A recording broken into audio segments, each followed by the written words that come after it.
The other day I was at the tennis club. There's a shocker for you. I was at the tennis club and I was playing tennis, and I was playing with these secular guys, and one of the guys that I was playing with had recently had knee surgery, and actually recently, about a year ago, he had knee surgery, and he hadn't been able to play tennis for about a year, and he loved tennis. He was a great tennis player, and he had this knee surgery, and so now after almost a year of recovery, he's back, and he's been playing for a couple weeks, and he is really a good player, and we're playing opposite of each other. He's on the other side, and I was in the deuce court, and I was receiving the ball, and I hit a very wide shot. It was a great shot, perhaps one of the best shots of the day, I must say. It was a wonderful shot.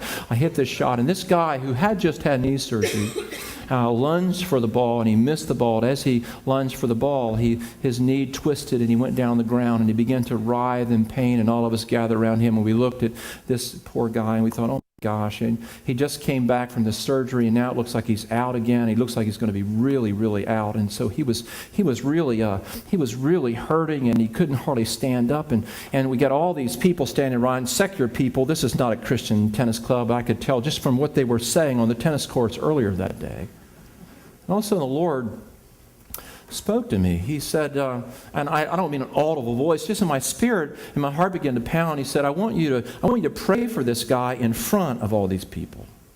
And people knew I'm a pastor and all that, and I don't want to be a weird person. I don't want to be a weird Christian. I just want to be a regular guy and love Jesus in front of these people. But the Lord just was dealing with me to pray for this guy. And so I said to him, I said, well, can I pray for you? And he looked at me funny, and he said, well, sure. And so I prayed for him, not one of those little, Sunday school prayers. I prayed a real prayer for him. I prayed for God to heal him, for God to touch him. And all these secular guys took off their hats, and they quit cussing for a few moments. And I prayed for this guy, and this was on a Monday night. And I came to the tennis club on Wednesday night, and there was my buddy Walt, smiling from ear to ear. He said, it worked my knee, I can play. And now I have this knee ministry at the tennis club. All these limping guys are coming over to me, and they're carrying their friends on mats, and bringing them, letting them down before me. And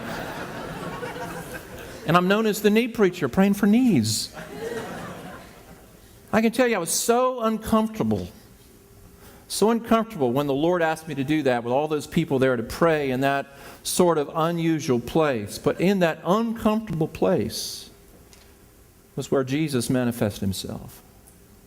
Jesus will always show up where we are the most uncomfortable,